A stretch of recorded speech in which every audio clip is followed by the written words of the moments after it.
Right. Okay, go on then. Take 3. What's your name and your job title? My name's Glenn Pickering, and I. Oh God. See, I knew this would happen. You see this sort of stuff on TV, don't you? Where it's just like outtakes, and they just do the same thing over and over again. This is ridiculous. Oh dear. Okay, I'm just going to launch in and say it. Okay, because you can cut in your. No, it will sound.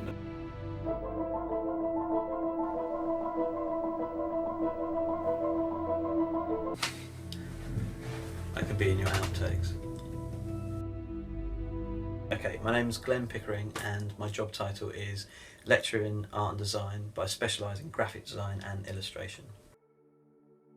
On a day-to-day basis, I teach across a range of levels on a range of courses.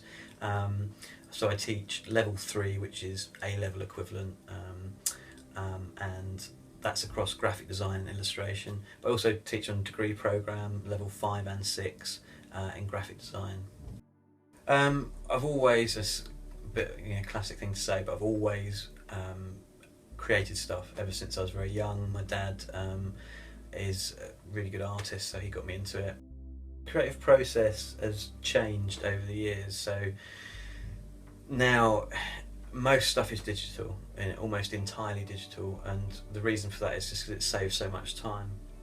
I use Photoshop primarily because I feel that it really mimics the real world tools, so unlike Illustrator, which I find is a bit more mathematical and a bit more technical, I like to use stuff that really makes me feel as though I'm using real world tools, but with the added bonus of being able to edit endlessly and go over mistakes.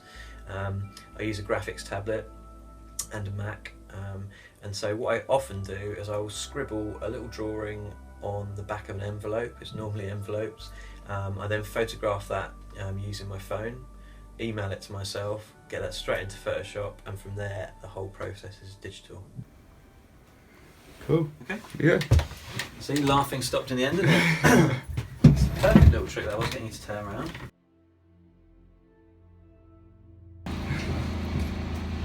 Always ready in somewhere or other. Okay, my name is Sean Jeffries Pavis, and I'm an architect, and I run Pavis and Associates. I wanted to be an architect since I was about 5. Was always obsessed with things like Lego and cardboard boxes. Whenever parents gave me presents or anything, it was always the cardboard boxes I was more interested in. And so then through education, I decided that's what I wanted to do. Didn't get particularly great grades at school, but knew that's what I wanted to do, architecture. So when I left school, I trained as an architectural technologist first, because my grades weren't great initially for getting into architecture. But then once I got into that and worked in architectural practices, I realised that definitely I did want to do the architecture, so I put in the extra effort and went and studied, did that. I predominantly would just want to create buildings that are better for people, better environments. I like the idea of trying to create buildings that enable people to perform at their best, whatever it is they're trying to achieve there, to try and make sure that they're not getting a bog standard run-of-the-mill just sort of approach that they could have got from anyone that they wouldn't have needed an architect for. It's one of those sort of situations where you just want them to love their building, and to want to be there, and to know that the building is uniquely tailored and designed for them. So it's creating environments that enable them to perform at their best, whatever it is they're trying to do.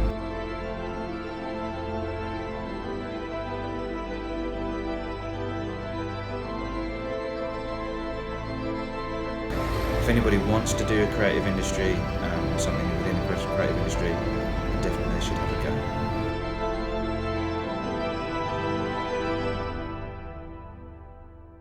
That's a good question. I think right from the beginning, I was into creative stuff, because it ran in my family. So I was surrounded by it, brought up by it. So through that, I subconsciously picked it up and had a talent for it. Don't really have a set graphic design or graphic designer that I'd follow. I'm one of those people where I'd go through phases very easily. So one minute I'll like Art Deco, the next I'll like something completely different. But I think that kind of follows in the trends that we have now, where 1 minute people like loads of one thing and then they like a completely different thing. So I kind of follow with trends.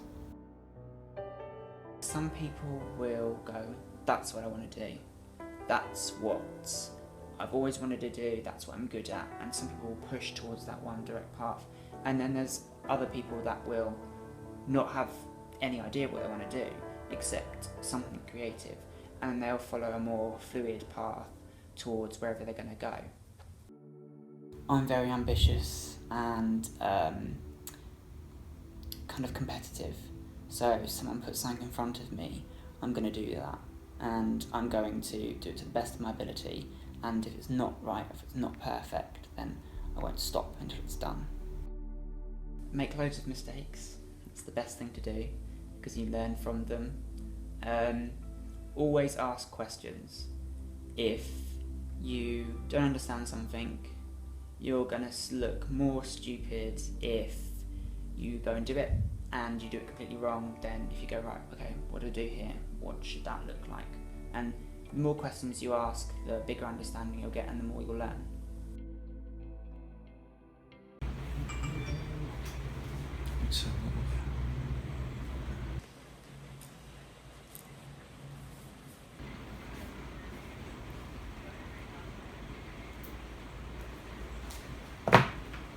Ready?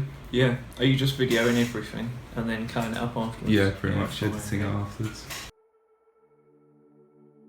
My name and my job title, Mark Offord, and my job title is Client Services Director. My early years personally outside of education, prior to that, or okay, going back as far as I can probably, as far as is useful then, I had what turned out to be a misconception, originally, that I thought that when I was young, when I was a teenager, I thought I wanted to be an architect. I was particularly obsessed with the design of buildings, the more technical aspects of what I thought that those people did. So I started off exploring studying in architecture, but when I went to what was the college at the time, the architects course, I realised quite quickly that I'd blurred the boundaries between what was graphic design and what was architecture. I went and did a sit-in trial on the architecture course and I actually found it very, very dull.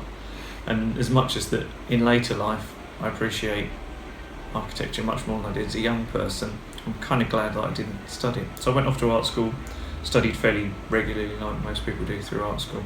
The system was slightly different then, it was 1987 and we were just at this sort of cusp of Apple Macs. There were no computers when I started my training, so it's quite a different style of education to what you would have now.